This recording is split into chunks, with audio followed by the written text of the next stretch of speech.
Hello everyone, I'm Laura Sabattini, Principal Researcher in the Human Capital Center here at the Conference Board. I want to welcome you to today's special webcast on understanding equity during the pandemic. Today's program will provide insights on the equity implications of a COVID-19 crisis. Our speaker, Shilpa Ferwani, CEO and Principal at IBIS Consulting Group, will discuss several important aspects of equity and inequity in the workplace and provide examples as well as solutions. So as I move to the next slide, and it's not, okay, thank you. So as you can see from today's agenda, we are really covering a range of topics today. We're talking about different aspects of equity in the workplace, presenting real life stories. We're discussing the difference between equity and equality. We're talking about racism and the role in HR in managing equity and providing solutions. Before we get to all that, though, I want to introduce, and also before I introduce our speakers, I want to cover some housekeeping and participation guidelines for this webcast. First of all, you can all engage with us throughout the conversation and the presentation by typing your comments and questions in the chat box, which is on the left side of your screen. As a moderator, I will be the one monitoring the conversation, so we'll try to answer questions that are like for clarification or that require an immediate response throughout. But we also, as you saw in the agenda, have 10 minutes of Q&A at the very end. You can download the presentation by clicking on the PDF and download presentation at the bottom of your screen. After today's live presentation, as you saw in the introductory video, a recording of this webcast will be available on demand. So feel free to share with others who might be interested in this topic. And if you are attending live, as you can see on the slide, you can earn CEU credit for attending this webcast.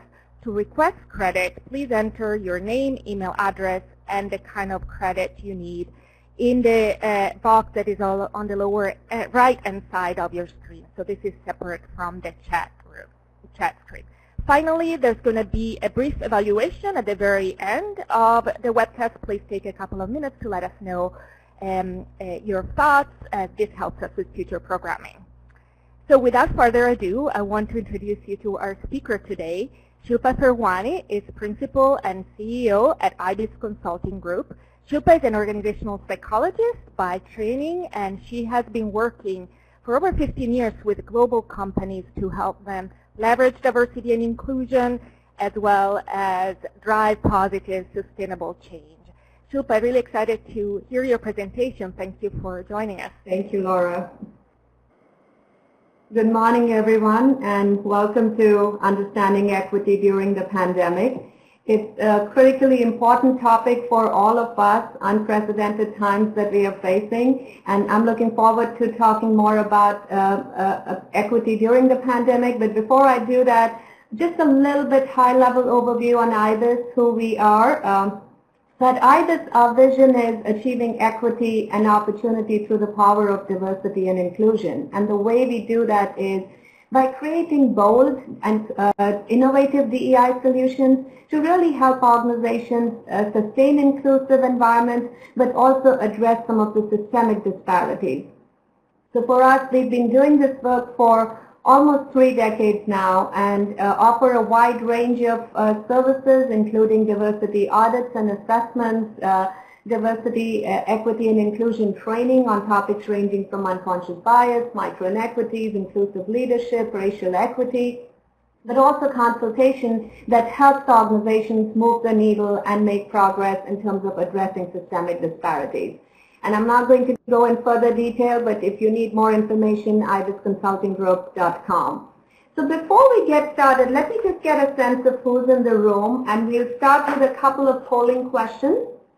So the first one, just to see how the polling is working.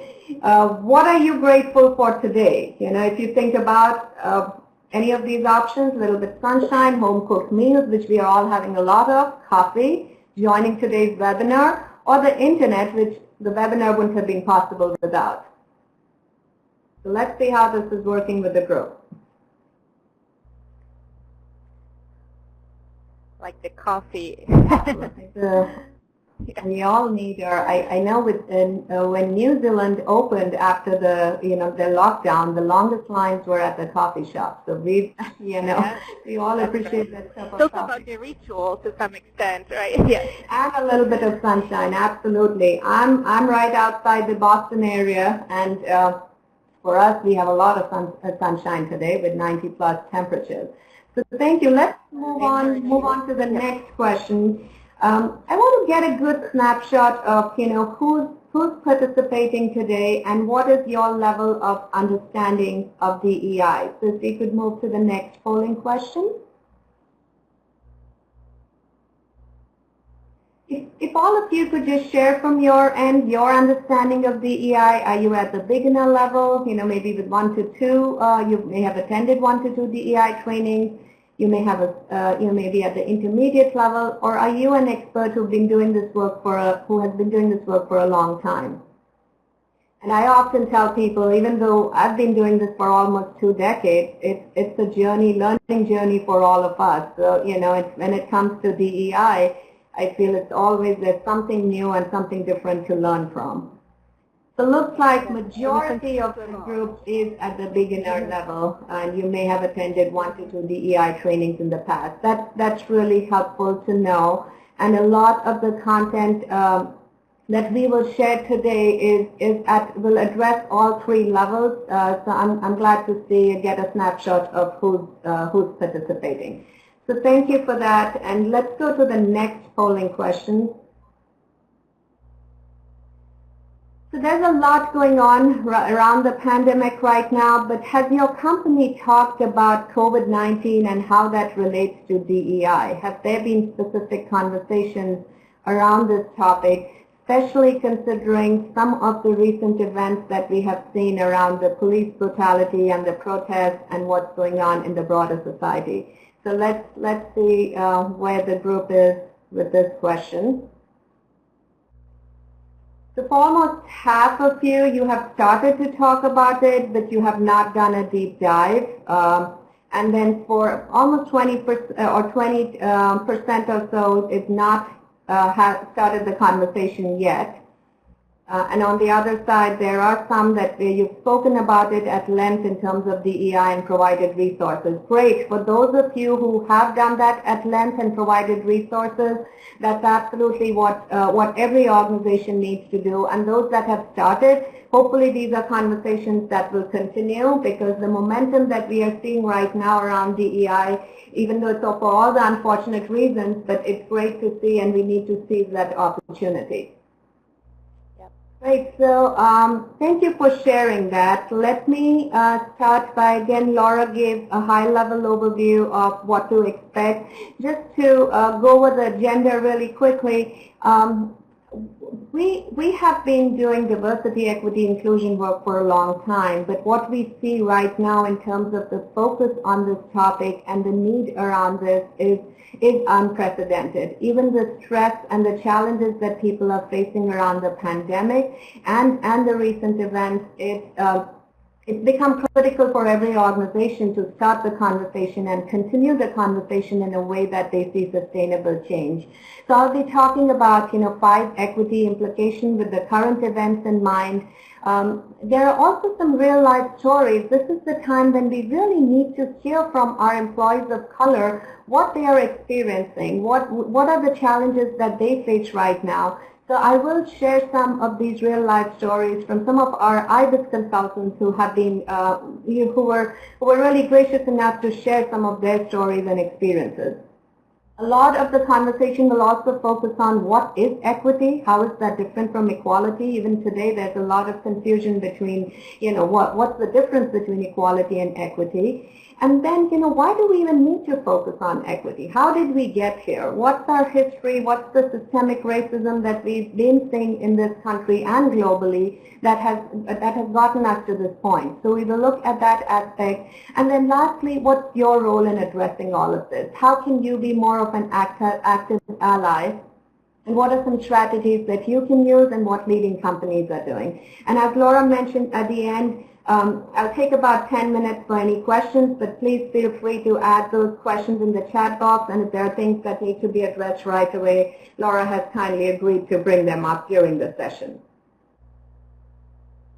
Okay, so let's get started by looking at what are these top 5 equity implications.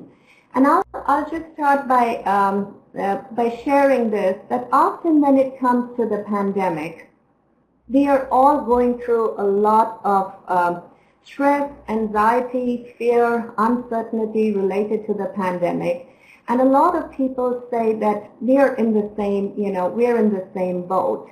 And that, we are all facing the same storm. But when it comes to being in the same boat, that's where we see the differences. There are certain groups that are experiencing this in a totally different way. So we may all be facing the same storm, but I want to say we are not all in the same boat.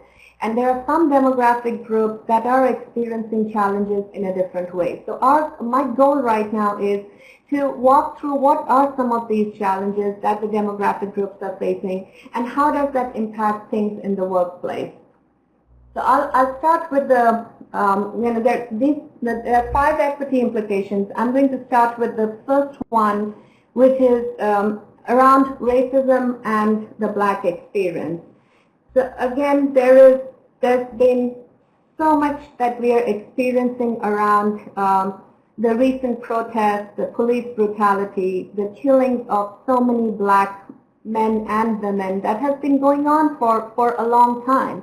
But what happened with George Floyd, Ahmaud Arbery, and Breonna Taylor, that brought it all to the surface even more. So that, there's an urgency around, we need to have these conversations, and we need to address this in a way that helps address some of the systemic discrimination, some of the systemic racism that is killing Black people during the pandemic. And for this particular demographic, we are also saying, this is a pandemic in a pandemic, right? Because there are the consequences around, yes, what Blacks are facing with COVID-19, but then there's also the added stress and anxiety around racism that is pervasive and prevalent in our society, and that people are out there, talking about and protesting about to see what change needs to be made. And that brings in an added level of stress for our Black community. And that's the stress that often these employees are also bringing to the workplace. And for those of you who have not had a conversation around this is a missed opportunity, because, ultimately silence is a statement, right? So if employees are coming with that kind of stress that they are experiencing outside in the society to the workplace, if you really want them to bring their whole self to work, that's when we need to open up this conversation. We want to talk about, what are their stories, and often what that requires is leaning into the discomfort around these conversations. If we were all comfortable having these conversations, we would be in a different place right now. But without going through that discomfort, we will not come out stronger on the other end. So when it comes to racism and the Black experience, what we are also seeing with a lot of our clients that we work with, people are opening up the dialogue on, yes, we are focused on diversity, equity, and inclusion, but the current moment actually requires that the focus needs to be specifically on the Black community and some of the specific issues and concerns that employees are facing from that particular demographic. So that's one of the equity implications. And then when it comes to Asian Americans and the stigmatization that many Asian Americans are facing in terms of COVID-19, and there was a recent survey done where more than 30% of Americans and 60% of Asian Americans said they have witnessed someone blaming them for the coronavirus pandemic. And that has shown up in terms of physical assault, refusal of service, vandalism, and there is a growing tendency to blame a particular demographic for the situation that we are in.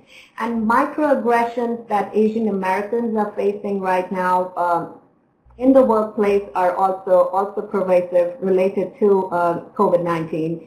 And even though many people are working remotely, but we often see in a remote environment too, the microaggressions are still there, and they actually ultimately make that group feel excluded, and again not feeling that they can be their true selves. And there were a couple of statements made by Asian Americans that I would like to share, linked to what they see as a long history of racism in our country. And there were things that, like, people fall very quickly from model minority to the yellow peril. And Asian Americans are considered perpetual foreigners. It doesn't matter how many generations you may have been in this country. People often still ask, where do you come from? So again, when it comes to the pandemic, this xenophobia or this kind of behavior towards a particular group of people, it also has a huge implication when it comes to diversity, equity, and inclusion goals.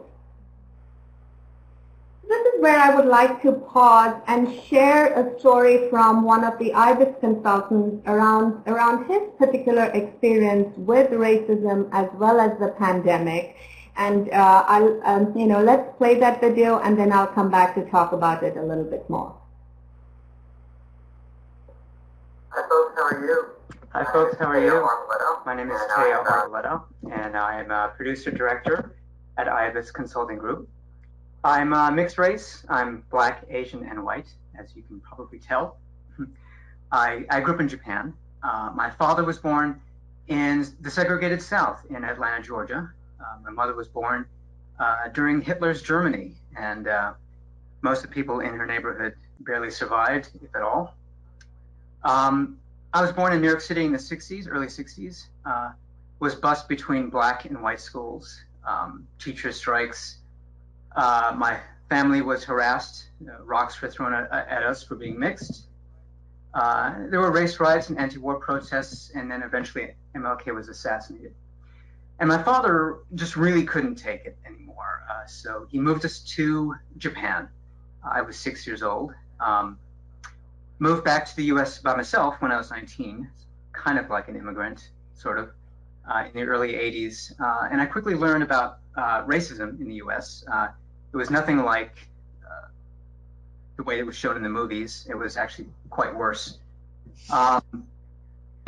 During the first 10 years here, I had been spit at, I had been stabbed, I had been held at gunpoint by white police, and I was even homeless. There was a lot of self-hatred and a lot of anger when I was younger. So I dedicated my life to fighting discrimination. I became a documentary film producer, PBS mostly, and an actor for most of my career, telling stories about racial inequity and racism. But today, kind of hearing the same stories my father refused to tell us when we were kids. He never told us about this stuff, he left us silent. And today, during this pandemic, racial inequity and racism and biases have surged. And it's just like the virus. My wife is a frontline worker. She is in the ICU. She sees patients 10 hours a day. She's exhausted, and we kind of live separate lives in our own house. I haven't actually kissed my wife in about 8 weeks. And my daughter, our daughter is East Asian, and she's been harassed in public several times. And so have her Asian friends. My brother and my dad still live in Japan, and my mother lives in Mexico, and they're all having trouble coping with this, and I can't see them. So as a diversity, equity, and inclusion practitioner and a human race enthusiast, if you will, all I can say is to the leaders is, now's the time, right? Now's the time to pay really close attention to who your employees are and what they need emotionally. Get to know them and show that you care, because empathy will always keep your team together. So thank you.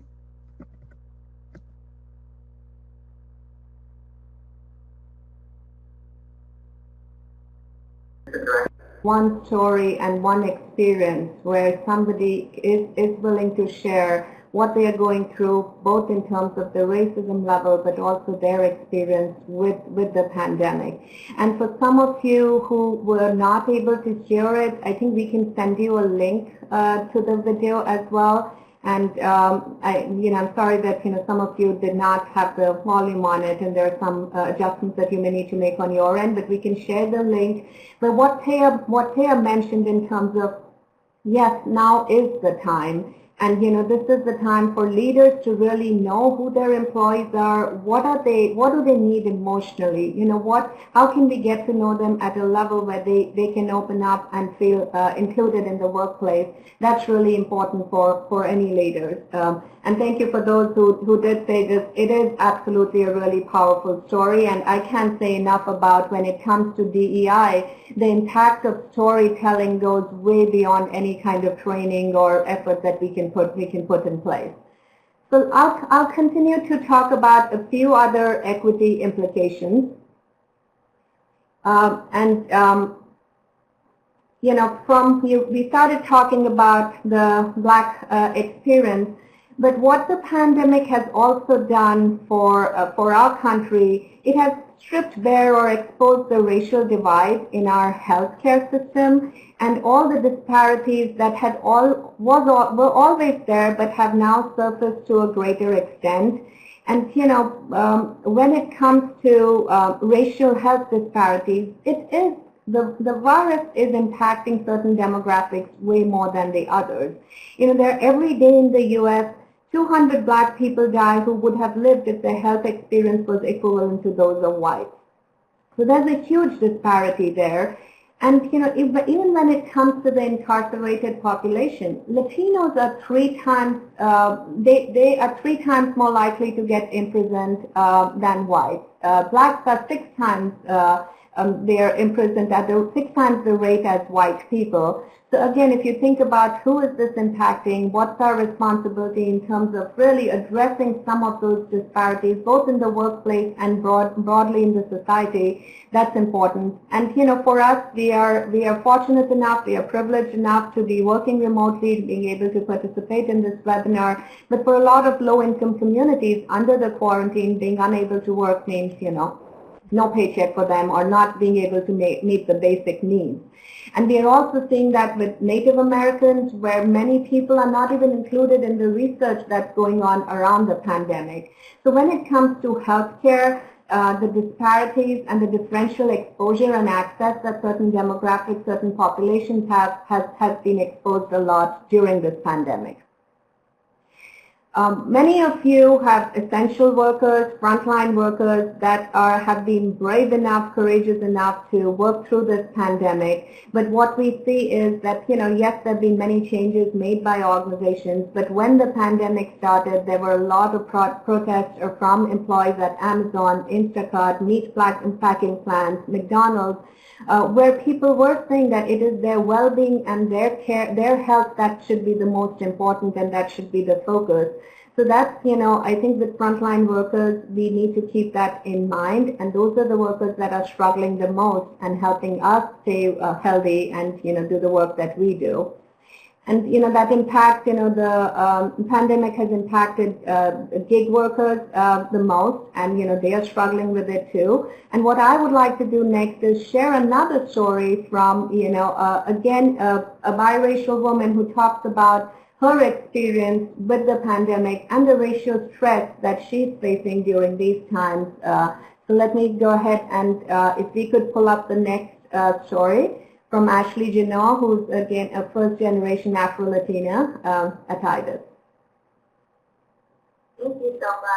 Hi, everyone. Thank you, Shilpa. Hi, everyone. My name is Ashley Janot, and I'm the project coordinator at IBIS Consulting Group. I am a first-gen proud Afro-Latina. Being a child of immigrants and having lived in communities with a large immigrant presence, I grew up seeing firsthand the resilience, the culture, the beauty, and the determination of my community. For many first-geners like me, that sheer will and determination and sacrifice from our immigrant parents and or grandparents instilled in us a strong will to never let up. Though I witnessed so much strength and beauty from my community, I also grew up witnessing the struggles my community faced in this country. due to a lack of resources accessible to them. Many immigrants, undocumented immigrants, and migrant workers are on the front line during this pandemic. They are the essential workers. Many of them serve as healthcare workers for the elderly, janitors and building cleaners, work in the transportation industry, work in distribution and fulfillment centers, and work as agricultural employees. Throughout this pandemic, we Americans have relied on immigrants and low-wage workers to keep essential services afloat. But many who lack legal immigration status have done so without receiving financial assistance from the federal government. Many of these workers live in a vulnerable state due to their lack of mobility, isolation, and a lack of access to adequate health care. Many immigrants and undocumented immigrants and migrant workers are the proud parents of doctors, nurses, and scientists who are on the front lines during this pandemic as well. Now more than ever, I hope we recognize the urgency to support these members in our community. I hope now more than ever, we should be showing our support to them and sending them our thank yous as well. We should be reaching out, calling out, and speaking out for those that are often silenced and ignored. Thank you. Hey, thank you, Ashley. And reaching out, calling out, and speaking out for those who have been silenced and ignored. I think each one of us has the responsibility to do that. More so during the pandemic, but even in whatever we'll end up with as the new normal, that's a responsibility that we always have to keep in mind. So again, from Ashley to share her perspective on this was really helpful to even understand what are some different realities that people face around this. So one last equity implication before I start talking about what is equity and how is that different from equality. There have been a lot of companies that have instituted policies around paid sick leave or flexible work schedules, many opportunities around caregiving support. But when it comes to DEI, what we often recommend organizations is, unless and until all elements of diversity, equity, and inclusion are not embedded in your policies, systems, procedures, we will not see the kind of impact that we want to see around diversity goals. So it becomes really important from the workforce perspective, everything from recruitment and hiring, career development, how you do performance evaluations, how succession planning is done in your organization, to the workplace aspect where the focus needs to be on employee engagement. How do you keep people feeling included and engaged and give them a sense of belonging? To also the marketplace aspect, what's the branding that you have around DEI? What kind of relationships do you have with the community? So that's where a really holistic approach to DEI is needed in terms of helping the organization move forward on this journey. Here, these are just some examples of what some companies are doing, and especially around the pandemic, where there are there are online sessions, access to mental health counseling or sessions that employees have access to. There's also, the option of meditation that people or online groups go through at the same time. There are a lot of caregiving opportunities that are being provided, but coaching where people are seeking out coaching responsibilities or coaching relationships, mentoring relationships with people from other demographics. And also what's most important, one of the things that we've seen, managers are reaching out one-on-one to employees from underrepresented groups to have the conversation around the racial stress that they are facing at this point, but also how the pandemic may be impacting. So we'll come back to talk a little bit more about what are some of the other policies and procedures that leading companies have in place, but that just gives you a snapshot of what are some major equity implications during this time. Okay, so moving on from here, I've been using the word equity a lot, and feel free to those of you who want to put in your own definition of what you see as the difference between equity and equality. I would encourage you to put that in the chat box.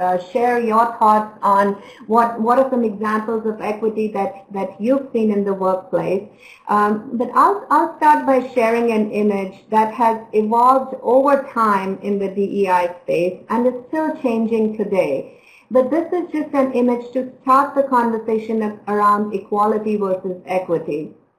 Again, if you see three individuals who are trying to watch a game across the fence, these individuals, if you notice, are pretty much the same in terms of height. The big difference being they're all at a different starting point, or the differences in where they are standing, and the level. It's not a level playing field for all of them. So they are not able to. A couple of them are not able to see across the fence. Now, if we give all of them the same crate, the same size crate, it might still not help some people watch the game across the fence. But if we give them what they need in terms of different size crates, that's when we ensure that all three can watch the game. Now, this is diversity, equity, and inclusion. I often tell people it's not a zero-sum game. It's not like, if we give something to others, one community will lose or not. It is just making sure that recognizing the disparities that some communities have faced, how can we address that and make the playing field equal for all. So again, just to summarize this, equality would be treating everybody the same, whereas equity would be giving people what they need to succeed. And treating everyone the same is often that's actually not fair, because it promotes privilege that certain populations may have had, and it ignores our different needs or the differences that the demographic groups bring to the table. And a really good point that I'm seeing in the chat box, removing the fence is addressing systemic barriers. Absolutely. I think that should be the end goal with all of this. There should be no fence for anyone. But as we are moving towards that goal, to recognize that the focus needs to be on equity and giving people what they need to be able to succeed. So thank you for that comment. Again, I've been talking about some of this, so I won't go in a lot of detail, but when it comes to equity, it's about fairness and justice. It is about recognizing what the individual needs of different people are, and it's often based more on the quality of what is being provided rather than quantity. So those are just some differences that you need to keep in mind when thinking about equality versus equity.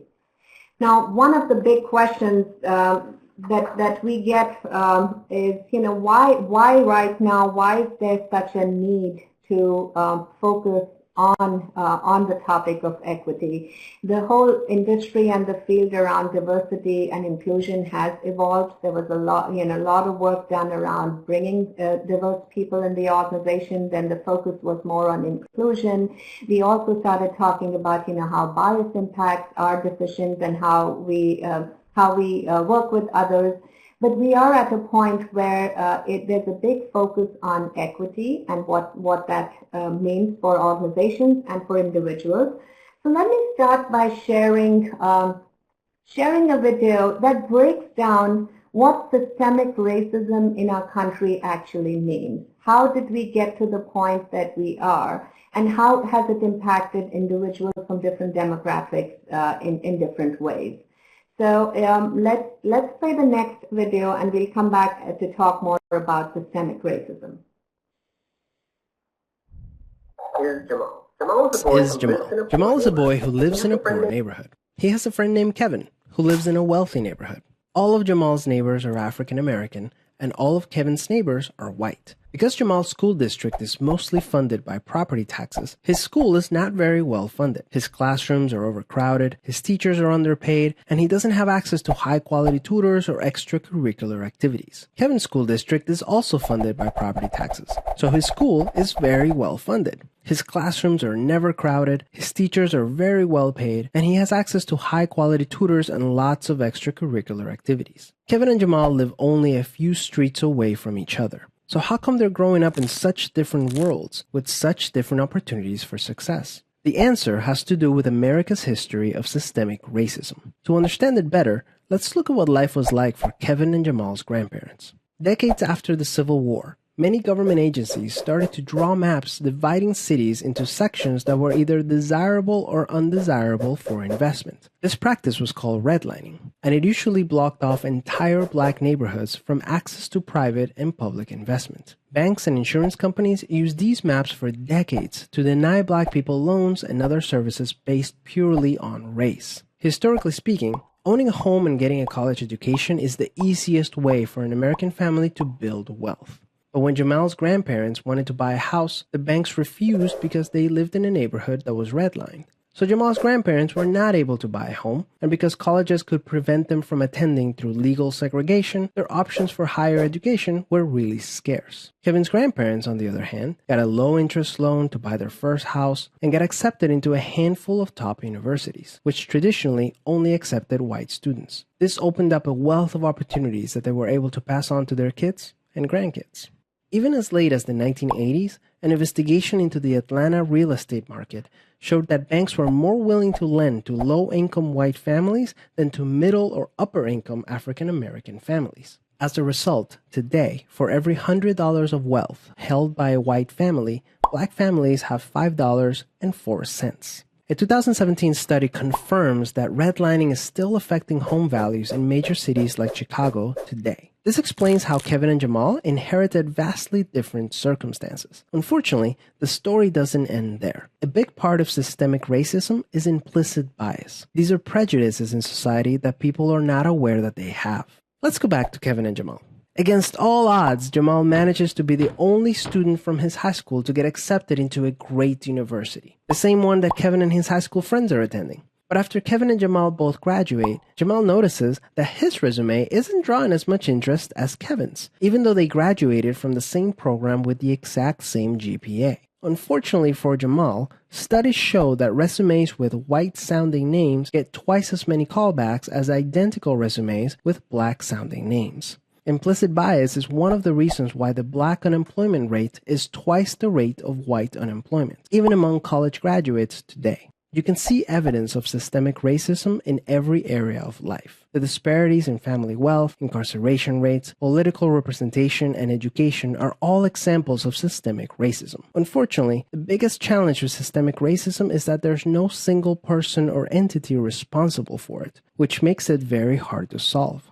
So what can you do? The first thing you can do is work towards becoming more aware of your own implicit biases. What are some prejudices that you might hold that you're not aware of? Second, let's acknowledge that the consequences of slavery and Jim Crow laws are still affecting access to opportunity today. As a result, we should support systemic changes that create more equal opportunities for everyone. Increasing public school funding and making it independent from property taxes would be a great start, so that poor and wealthy districts can receive equal access to resources. Systemic problems require systemic solutions. Luckily, we're all part of the system, which means that we all have a role to play in making it better.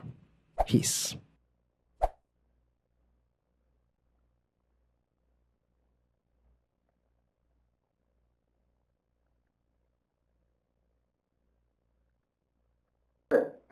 Put your reactions to the video, but also the question that you need to ask yourself, that what happens to the Jamals that may be coming to your organization? Is it recognized that, that they may have experienced the disparities that the Kevins in the world have not? And we often hear things like from organizations and sometimes from leaders, we don't see color. It doesn't matter to me if the person is black, white, purple, polka dot. I just want to make sure I get the best candidate. And that often is a loaded statement that has a lot of bias behind it. Also, when it comes to statements like, it's all about meritocracy. If you work hard, you can get anywhere. And that's where you don't realize that for some people it is not, the challenges that they face and the different world that they have lived in, it doesn't bring them to the same point as some of the others. So those are things to keep in mind. And again, if there are any other thoughts on the video, I saw a couple come in terms of that was a good clip to share. And we'll talk more about it later. But just moving on from here, So just a really brief definition of, we've been talking about equity, but what does racial equity actually mean? And that's the condition that would be achieved if one's racial identity no longer predicted, in a statistical sense, how one fares. So if we keep that in mind as we think about equity in general, but also racial equity, that would help us achieve some of the DEI goals within our organizations. So from here I'm going to transition on to what's your role in all of this? What are some leading companies doing? Where do we start? There are many people around the racism issues and the COVID-19, the pandemic, are facing anxiety, stress, uncertainty, fear, and these are unprecedented times that need different solutions. And we use a framework at IBIS that gives people a tool when it comes to thinking about DEI, and often it is with leaders, individual contributors, managers. It all starts with self-awareness, with focusing within. What are some assumptions, biases that I have? What are my trigger points? How do I react to certain people as compared to others? So that's where it all starts, and we provide specific strategies to organizations on how do you actually do that? How do you build that skill of focusing within? And then from there, how do I learn from and about others? How do I learn about some specific issues and concerns that the Black community is facing right now? What do I do to have these kinds of conversations? And then lean into discomfort to engage people in this dialogue. And from there, it is more about the systemic options. What can I change at the organizational level if you have that power and influence to say, okay, these are the systemic changes that I need to implement so that it is an equitable organization for all.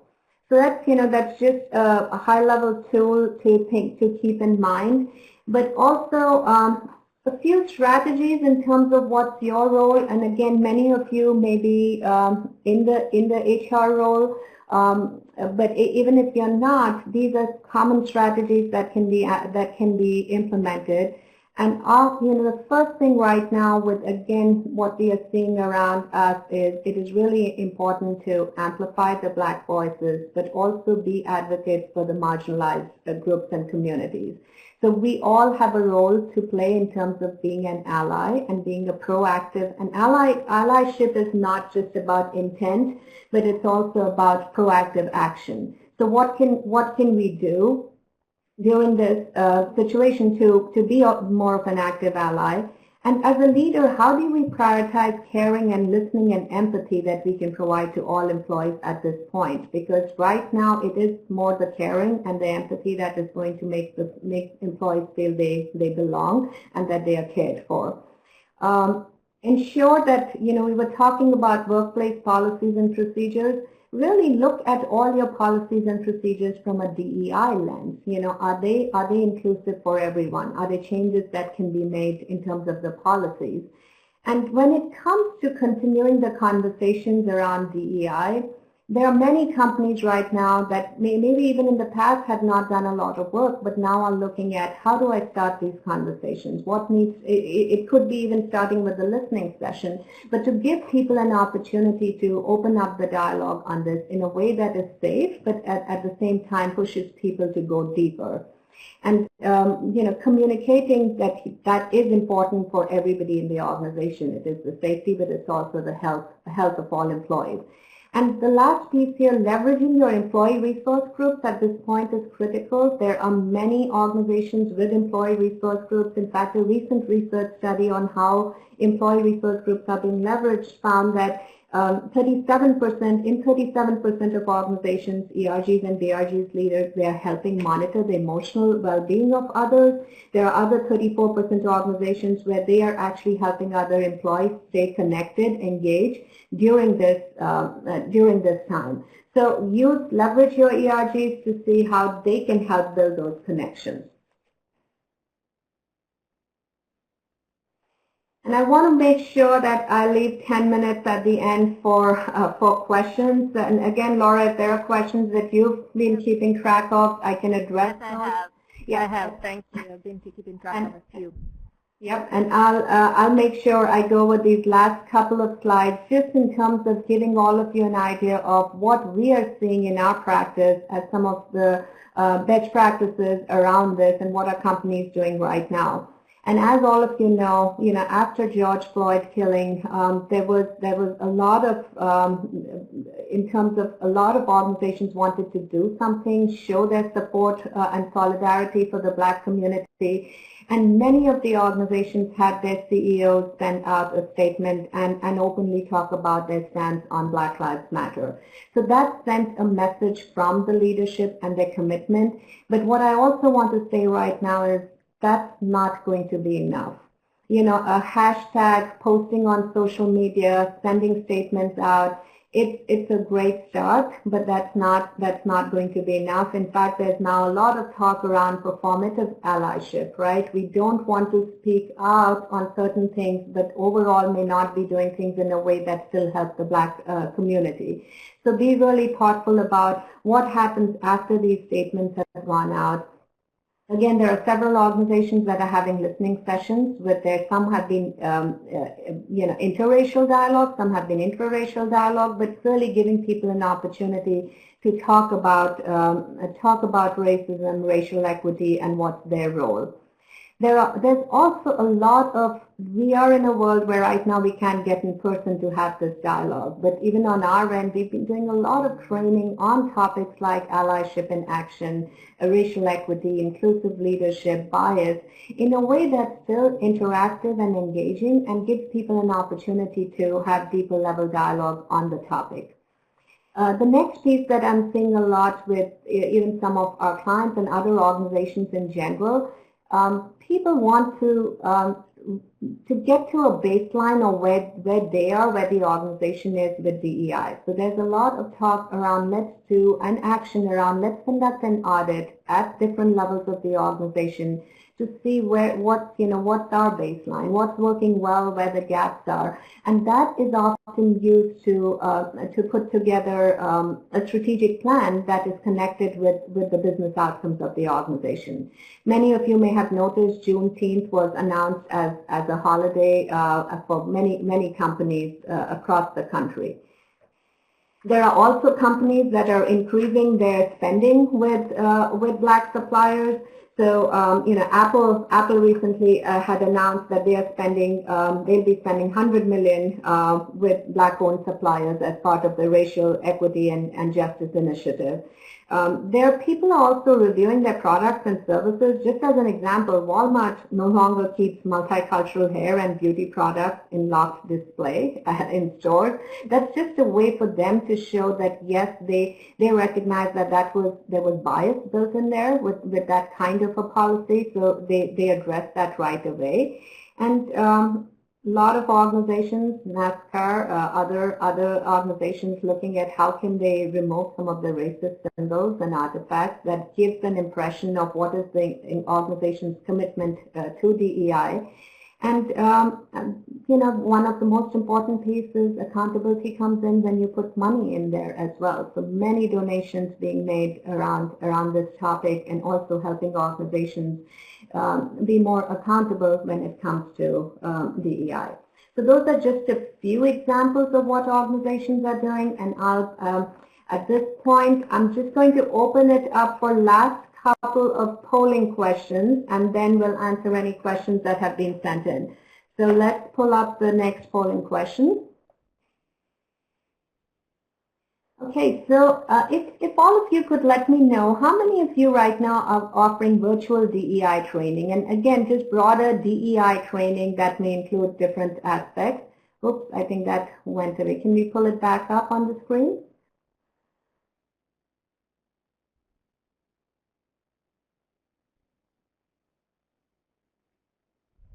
That's great to see. It's almost half of you are actively doing this right now. And then there are some who've been thinking about it, and many who know that it's a good idea, but you haven't gotten there yet. And again, as I was saying, that even in the virtual environment, these trainings can be done in a way that, that look at a head, heart, and hands approach to get people to take action and do things differently. So that would be, for those who have not, it would be a really good idea to think about how to open up these conversations. So let's go to the last question here. Okay, now that was DEI training. I would also love to hear from you. Are there companies where you're specifically doing racial equity work, anti-racism, racial equity, racial justice? How many of you are offering training on that topic at this point?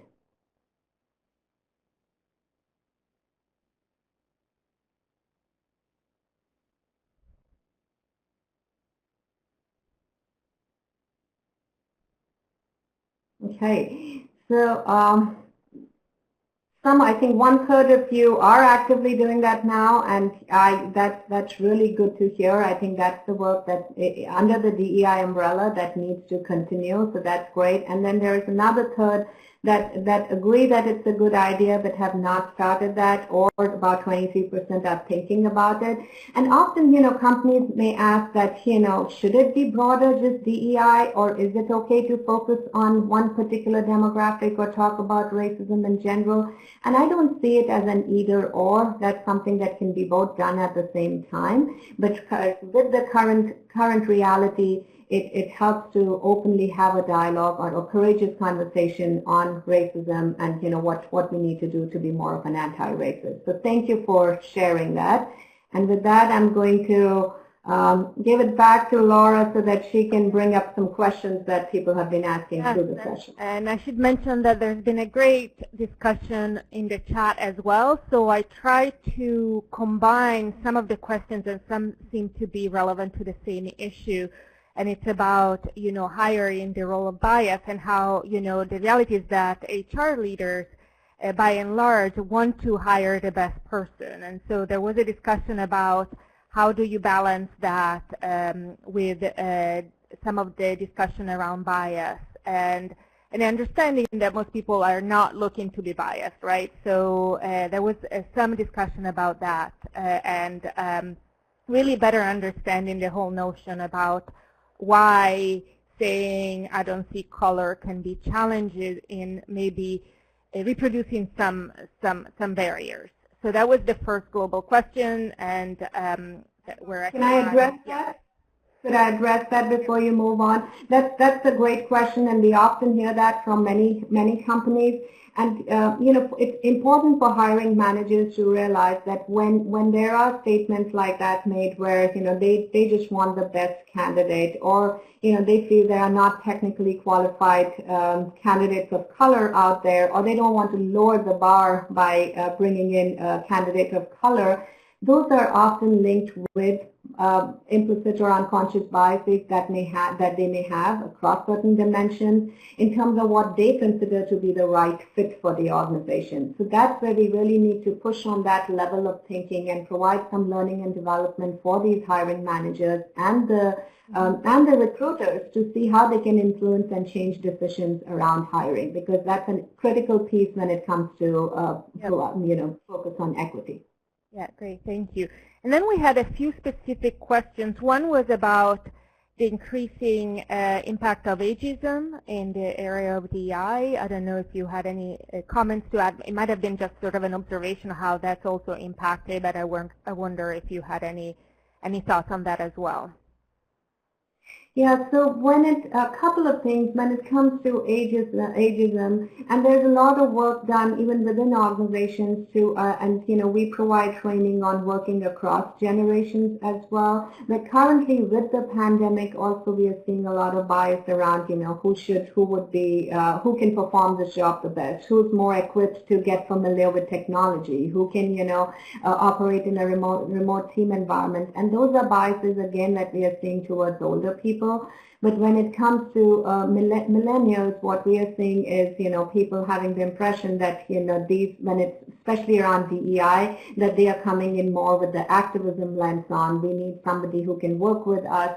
So those are conversations that need to open up around DEI to see what can we do to operate effectively across generations, where each generation has a lot of value that they can add in terms of the dialogue around DEI. Definitely appreciate it. And now I'm going to read fairly specific questions from Anne. Are employers considering building in racial equity DEI measures at the senior manager level for HR professionals? Yeah, so, and that's a great question. Let me first start by saying if that's not being done, then we will not see the same level of progress that we want to see around racial equity. So with some of the organizations that we are working with, we do a couple of examples.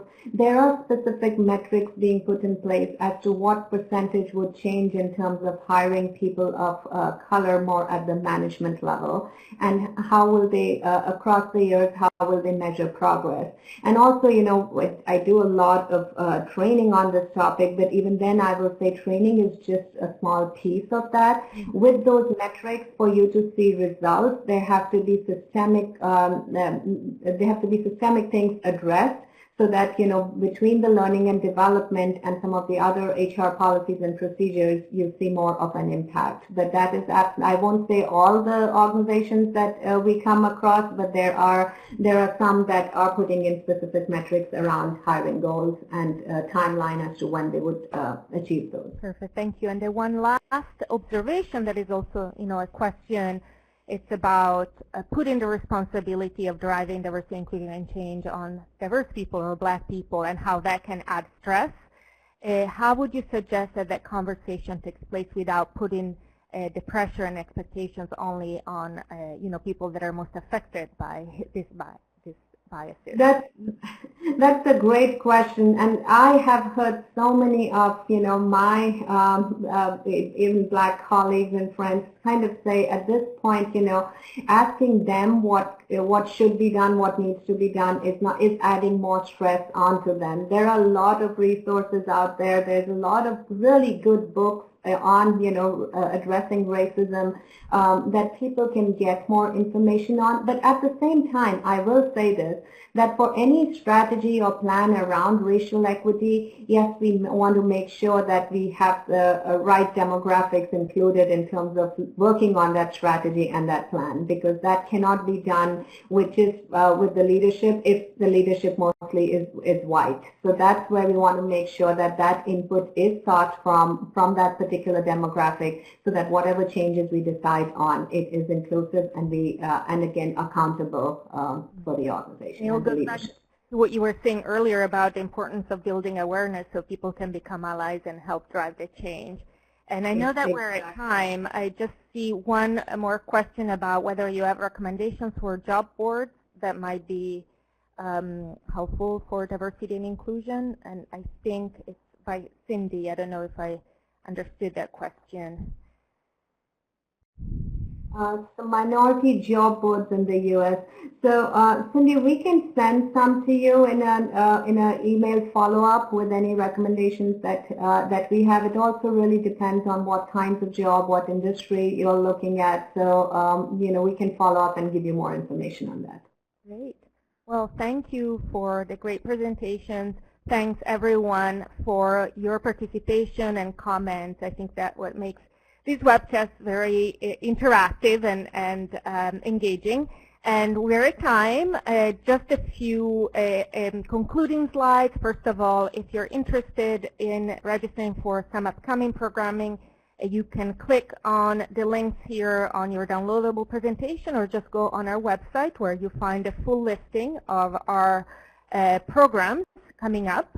I wanted to mention really quick, for those of you interested in diversity and inclusion and other human capital, there's actually a podcast that we do, and I'll ask someone to move the slide. For some reason, it's not letting me do that. Let me try. Oh, here we go. Oops. I was able. After all, Human Capital Insights podcast is great. We actually just recorded a couple on diversity and inclusion, speaking specifically about different approaches to employee resource groups, but the podcast really covers all of human capital, and I encourage you to subscribe if you're interested. And finally, if you're interested on collaborating with the conference board on another great program, such as the one that you attended today, please reach out to us. You can contact the conference board and specifically related to sponsorship opportunities on the email that you see on the slide, sponsorship@conferenceboard.org. Thank you again, Shilpa, for your great presentation and for everyone. And as I mentioned earlier, there's a brief evaluation now. Thank you, everyone, for joining.